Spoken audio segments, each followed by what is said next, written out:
whatever I want, whenever I want it. Film ini mengisahkan tentang wabah virus corona yang mana dunia sedang genting dengan masalah pandemi COVID-19. Nyari duit susah, mau main tutup, mau nongkrong dibubarin, tapi ya emang demi kesehatan kita juga. Namun kali ini datang lagi virus baru yang disebut COVID-21 atau COVID-21. Yang dikabarkan virus ini dapat menyerang bagian sistem saraf manusia, sehingga membuat orang yang tertularnya menjadi agresif dan bermutasi mengancam populasi umat manusia. Di awal film diperlihatkan dengan kota-kota seperti tanpa penduduk. Dunia masih berusaha untuk pulih dari pandemi COVID-19. Namun kini mereka harus merasakan perubahan iklim yang tak lazim. Karena hal itu banyak sekali terjadi bencana di berbagai kota di seluruh dunia. Kemudian terlihat seseorang yang baru saja terbangun dari mimpi buruknya. Ia bernama Scott. Ini orangnya. Scott sendiri adalah mantan pasukan khusus yang pernah bertugas di Afghanistan. Ia merupakan salah satu orang yang tidak percaya dengan adanya COVID. Begitu juga dengan semua tindakan yang dilakukan pemerintah. Scott beranggapan kalau pemerintah hanya mencari keuntungan atas kasus pandemi ini. Ada yang satu server dengan Scott? Kalau ada, komen di bawah. Di sini pemerintah mewajibkan semua warganya agar berdiam diri di rumah, jauhi kerumunan, tapi jangan jauhi si dia, karena si dia sendiri yang akan jauhi Anda, karena si dia sekarang sudah sadar. Pemerintah menyuruh semua lockdown total, karena pemerintah menemukan virus baru yang lebih berbahaya daripada COVID-19, yang disebut COVID-21. WHO dan jajarannya juga sangat khawatir akibat kemunculan virus baru ini.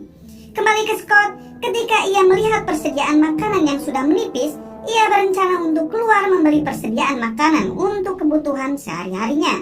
Karena sudah 2 hari, ia hanya minum Proma dan Oki Jelly Drink kalau lapar, kadang-kadang si Energen.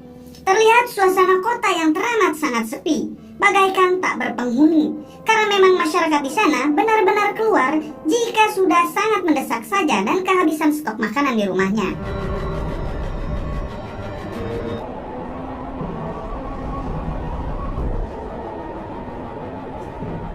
Ketika Scott sampai di pusat perbelanjaan, ia tidak melihat satu toko pun yang buka pada saat itu.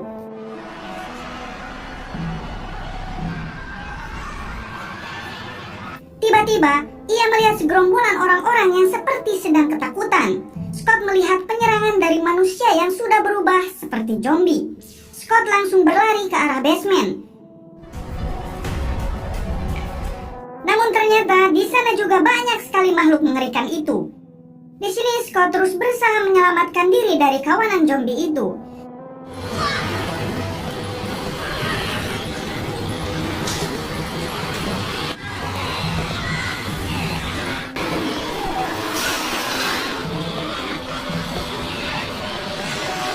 Scott melihat banyak sekali orang yang sudah terinfeksi dari virus itu.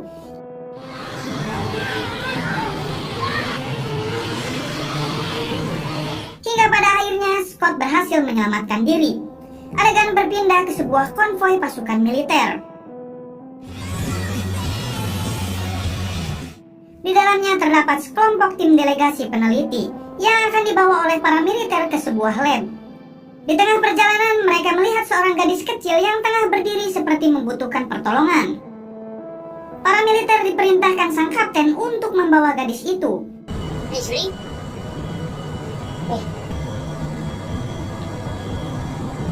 Namun ternyata gadis itu adalah sosok zombie. Tak lama setelah itu gerombolan zombie lainnya datang menyerbu mereka.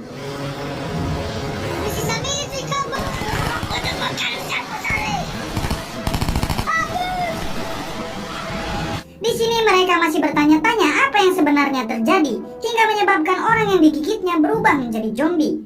Para militer dan ilmuwan yang berada di sana sangat kewalahan dengan makhluk mengerikan itu, yang terus saja berdatangan dan tiada habisnya.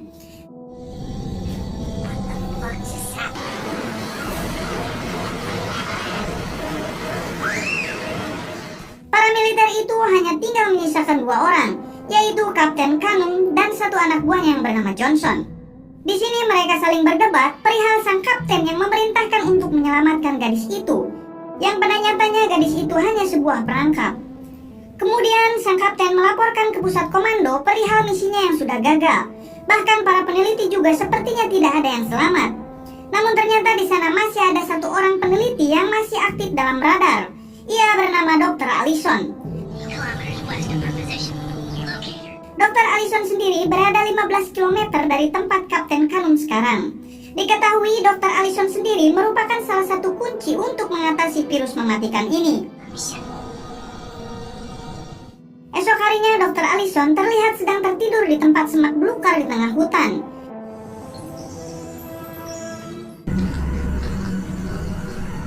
Setelah itu Dr. Allison harus bertemu lagi dengan zombie yang terus berusaha memangsanya.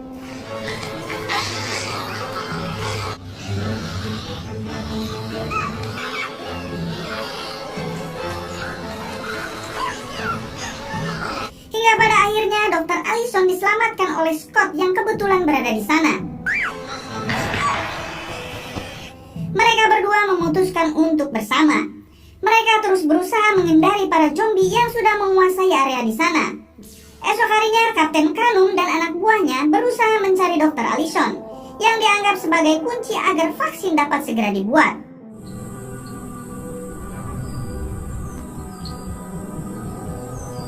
Di balik itu, Scott dan Dr. Allison terus menyusuri hutan. Di sini Dr. Allison mengatakan kalau ia harus cepat sampai ke kota Buxton untuk mengambil sampel di sebuah lab yang dipercaya dapat menghentikan wabah virus ini.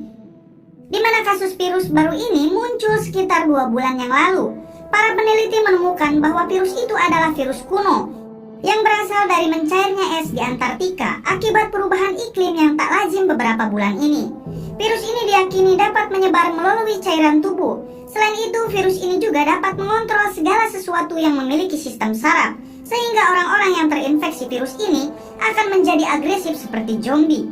Di sini Scott tidak percaya dengan omongan Dr. Allison. Ia juga mengatakan kalau ia tidak akan pergi menuju Buxton. Karena menurutnya, kota Buxton sangatlah jauh dari tempat mereka sekarang. Dan di balik itu, kota tersebut juga sudah pasti dipenuhi zombie yang akan membahayakan mereka. Di sini Dr. Allison terus berusaha meyakinkan Scott agar mau membantunya. Karena jika Dr. Allison berhasil sampai di kota tersebut dengan selamat, ia bisa memperbaiki alam dan menghentikan wabah ini.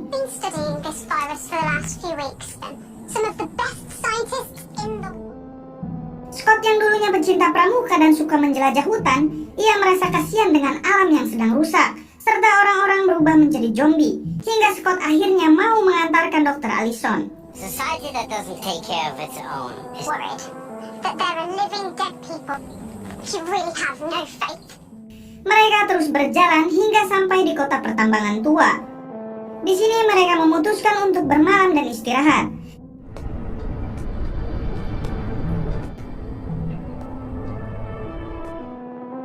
Namun Scott sendiri tidak ikut tidur bersama Dr. Allison karena belum muhrim. Ia memilih berjaga semalaman jikalau ada zombie datang menyerang. Ia juga meratapi foto dirinya ketika sedang bersama anaknya yang sudah lama tak pernah ia temui. Dr. Allison terbangun dan menjerit ketika ada salah satu zombie yang hendak menerkamnya. Beruntungnya Scott datang dan menyelamatkan Dr. Allison. Namun karena keributan itu, para zombie lainnya langsung pada berdatangan.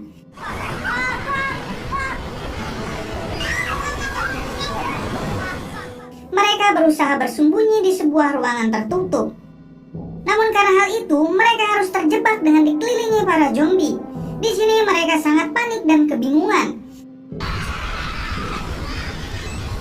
Hingga mereka menemukan jalan terowongan yang mengarah keluar.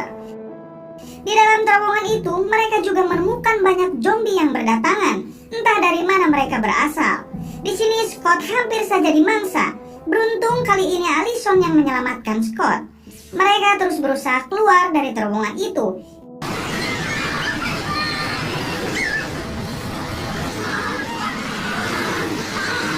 Hingga pada akhirnya mereka berhasil keluar. Di sini mereka saling berterima kasih karena sudah saling menyelamatkan. Ketika mereka saling ngobrol, mereka dikejutkan suara tembakan yang artinya ada orang di tempat itu. Mereka mencari asal suara tembakan itu karena Dr. Allison yakin kalau itu adalah tim militer penyelamat. Ketika mereka menemukan asal suara itu, Scott meyakini kalau orang-orang yang ia temui bukan orang baik dan menyuruh Dr. Allison agar tak menghampiri mereka. Namun di sini Dr. Allison yang sangat membutuhkan telepon agar bisa menghubungi tim penyelamat, ia nekat menghampiri para pria pemabuk itu. Ketika sudah mendapatkan teleponnya, ternyata di sana tidak ada jaringan. Kini orang-orang itu malah merayu Allison dan mengajaknya untuk tumpang tindih. Tak lama setelah itu, camp mereka diserang para zombie. Sementara Allison dan Scott berhasil kabur dari tempat itu. Tidak jauh dari tempat itu, Kapten Canum dan Johnson juga mendapatkan serangan dari para zombie.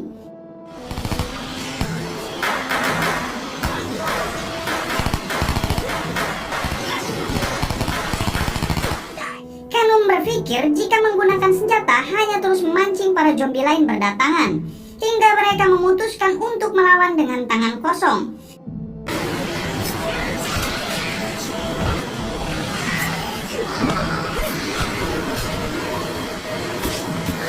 Dan berhasil menghentikan para zombie itu.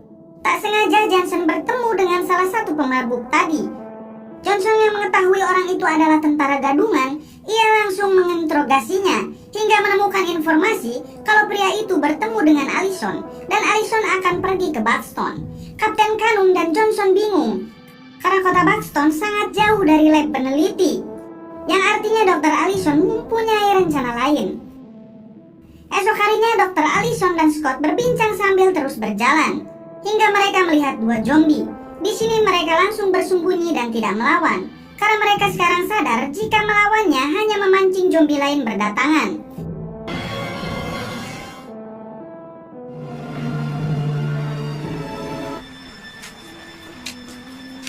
Now, end of story. Now it's our turn. Mereka melanjutkan perjalanan hingga singkat cerita, mereka sudah sampai di samping kota Buxton. Di sini para zombie datang dan hendak menyerang mereka secara bersamaan.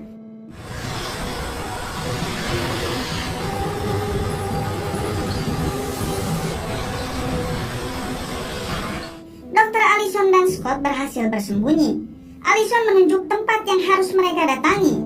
Di sini Scott tampak bingung melihat lab yang dibuat seperti rumah biasa. Di balik itu, kelompok Canum juga sudah sampai di Buxton dengan membawa tentara gadungan tadi. Karena Kapten Canum membutuhkan kendaraan, si gadungan menawarkan diri untuk menyalakan mobil yang mereka temukan. Di balik itu, Scott semakin kebingungan melihat isi rumah yang sama sekali tidak seperti lab. Ditambah Allison yang terus memanggil-manggil nama Charlie. Sementara itu, si gadungan akhirnya berhasil menyalakan sebuah mobil dan berniat kabur sendiri. Namun tiba-tiba ia mendapat serangan dari para zombie yang membuat si gadungan itu harus tewas. Kembali ke Allison, ia menemukan saudaranya yang sudah berubah menjadi zombie.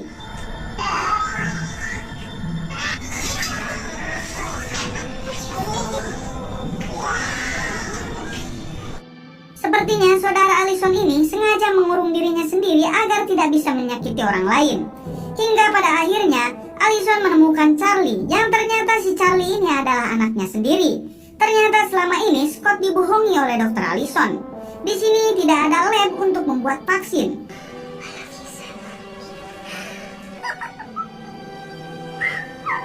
Merasa dibohongi, Scott berencana pergi dari tempat itu. Please, everything was just a lie. Ketika hendak pergi, Charlie memberikan bunga ke Scott dan mengucapkan terima kasih karena telah menjaga ibunya. Scott yang teringat anaknya langsung merasa sangat terharu. Tiba-tiba para zombie berdatangan.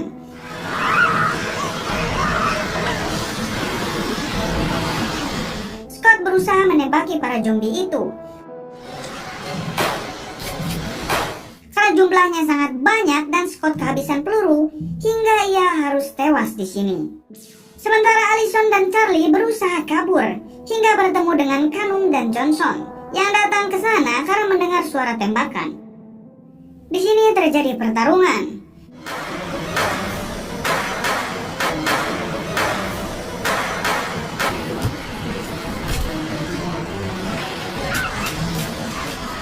Dengan satu peluru Canum yang tersisa, di sini ia harus memilih antara menyelamatkan Allison, Charlie, atau Johnson. Canum pun memilih menyelamatkan Allison dan Charlie, lalu menyuruh masuk ke dalam mobil yang sudah bisa dijalankan karena tentara gadungan tadi. Johnson yang sudah menjadi zombie hendak menyerang, hingga Canum memutuskan untuk membunuh Johnson. Setelah itu mereka kabur menggunakan mobil.